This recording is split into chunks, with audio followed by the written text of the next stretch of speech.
हाय यारो, आपका बहुत बहुत स्वागत है हमारे YouTube चैनल पे। मैं सानवी एक और बार आपके लिए लेकर आई हूँ सस्पेंस से भरी हुई कहानी। आई होप आपको ये अच्छी लगेगी। तो चलिए स्टार्ट करते हैं मित्तल्स अपार्टमेंट।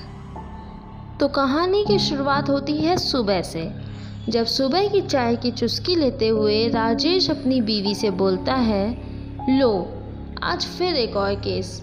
बीवी पूछती है, कहाँ पर, किस बारे में? राजेश बोलता है, वही मित्तल हाउस। पिछले 6 महीने से हर रविवार को बस एक ही न्यूज़ आती है, Mittal house Mittal house Mittal house. न जाने पुलिस कर क्या रही है। वो दोनों बात कर ही रहे थे कि तभी उनका बेटा, जो उनके बगल में बैठ के उनकी सारी बातें सुन रहा था, अचानक अपने दोस्तों को कॉल करता है और कहता है, हे दोस्तों, मुझे लगता है इस वीकेंड हमें घूमने जाना चाहिए। उसके दोस्त में राज, जेसिका, पीटर और पीयूष थे। पीयूष थोड़ा डरपोक किस्म का था। जेसिका सैम से पूछती है, पर कहाँ? सैम कहता है, वही अपना मित्तल्स अपार्टमेंट। हर शनिवार को बस एक ही न्यूज़ आती है, मित्तल मित्तल मित्तल। मुझे लगता है वहाँ पे बहुत सारे राज दफन हैं। क्यों ना हम वहीं जाएं और कुछ एडवेंचर चीज़ें करें। ये सुनकर पीयूष डर जाता है और जाने के लिए मना करता है, पर सब लोग बहुत ज़्यादा एक्साइटेड थे और सब पीयूष को मना के उसे साथ चलने को कहते हैं। पीयूष भी अंत में थक हार कर जाने के लिए तैयार हो जाता है। अब आता है शनिवार का दिन। 500 लोग एक ब्रिज पर अपने लगेज के साथ मिलते हैं। पीयूष सभी दोस्तों से बोलता है, पर यार वहाँ पर तो काफ़ी मर्डर होते हैं, आए दिन केस होते हैं। पीटर बोलता है, भाई तभी तो हम वहाँ जा रहे हैं, तुमको मारने के लिए। ये सुनकर सब पीयूष पर हंसने लगते हैं। अब वो कुछ देर बाद अपार्टमेंट तक पहुँच जाते हैं। देखने में वो अपार्टमेंट बहुत ज़्यादा डरावना था। चांद की रोशनी उस पर पड़ रही थी। आसपास कोई घर नहीं थे, यहाँ तक कि कोई दुकान भी नहीं थी। वो लोग एक खिड़की तोड़कर अंदर घुसते हैं। वहाँ उनको न जाने क्यों पिज़्ज़ा का एक स्लाइस मिलता है। जेसिका पूछती है, ब्रो ये स्लाइस यहाँ कैसे आ गया? सैम कहता है, शायद जो हमसे पहले आया होगा उसी ने छोड़ दिया होगा। अब पीटर कहता है, चलो अच्छा, अब सब लोगों को फ्रेश हो जाना चाहिए। और ये कहते हुए वो पिज़्ज़ा का एक स्लाइस लेकर बाथरूम की ओर चला जाता है। और उसका बाथरूम ऊपर था।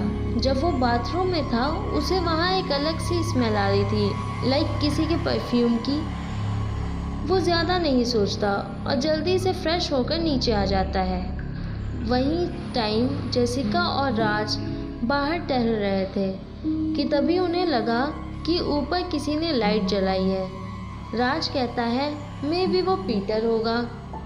रात हो जाती है और सब सो जाते हैं कि तभी हमें एक परछाई दिखती है जिसके हाथ में चाकू होता है। वो परछाई हाथ में चाकू लिए पीटर के रूम में जाती है, क्योंकि उसका रूम ऊपर था और वो अकेले ही सो रहा था। और कुछ ही मिनट्स में किसी ने पीटर के मुंह पर हाथ रखकर उसको चाकू मार दिया। पीटर उसी वक्त मर गया और किसी को पता भी नहीं चला। कि तभी पीयूष पानी पीने उठा। उसे डर लग रहा था, तो वो जेसिका के साथ राज को लेकर चला गया। जब पीयूष और राज पानी पीने जा रहे थे तो उनके चलने की आवाज़ सुनकर वो परछाई छुप गई और धीरे धीरे सैम के रूम की तरफ जाने लगी। सैम बियर पी रहा था और उसके कान में ईयरफोन लगा हुआ था।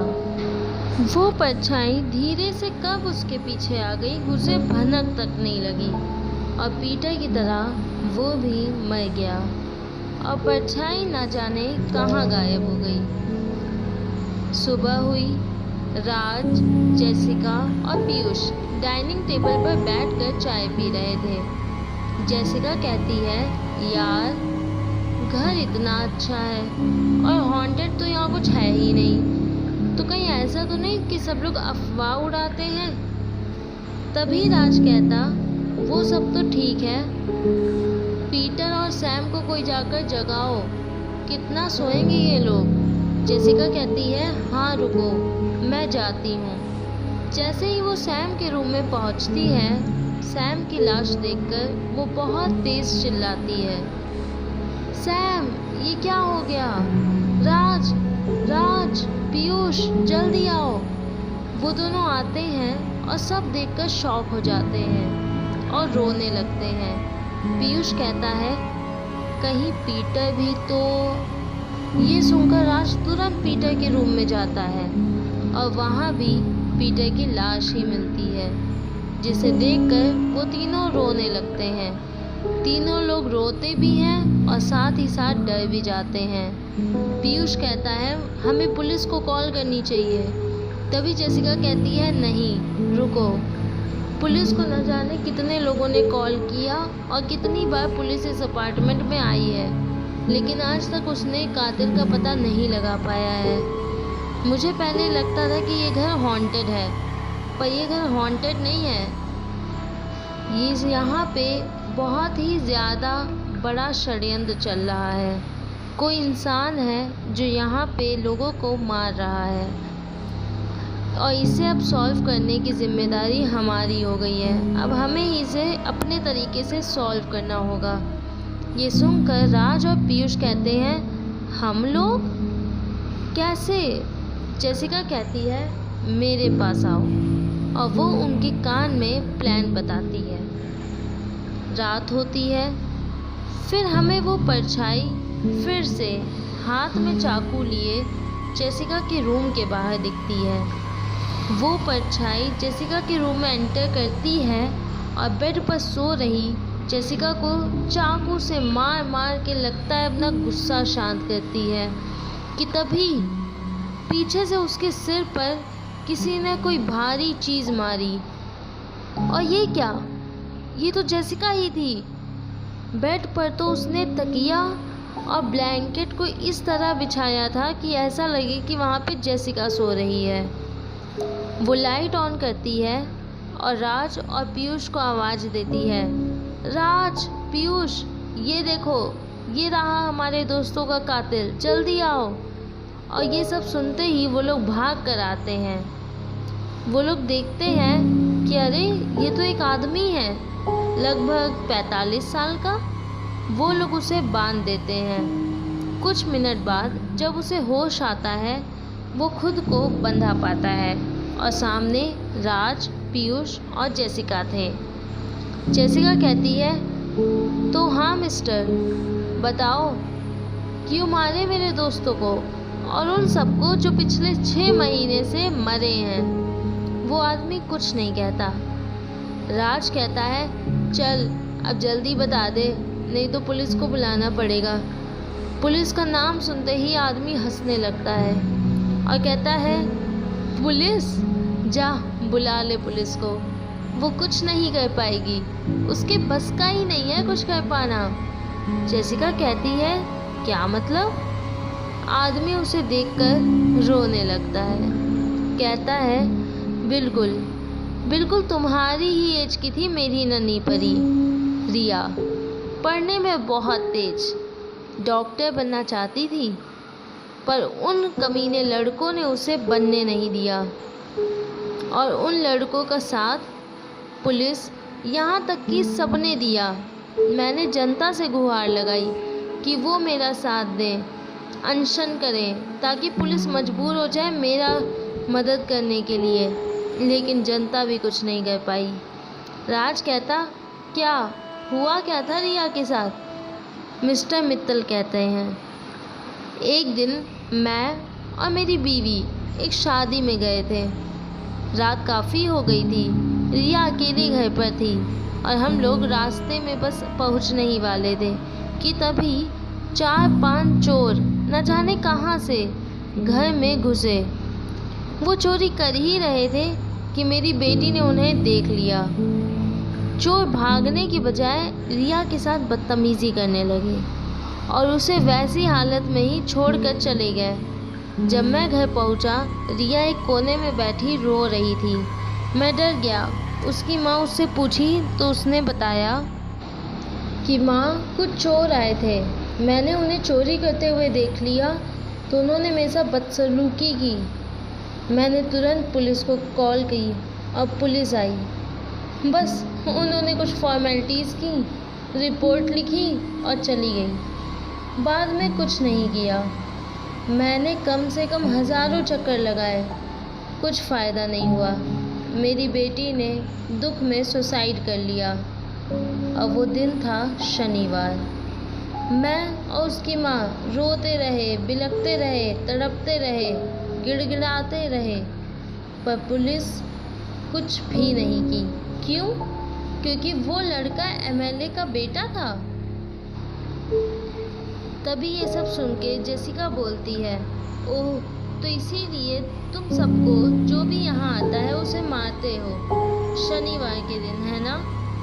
वो बोलता है हाँ, ताकि सब मेरा दुख समझें, सब ये समझे कि कैसा लगता है जब खुद के बच्चे खुद की आंखों के सामने मर जाते हैं।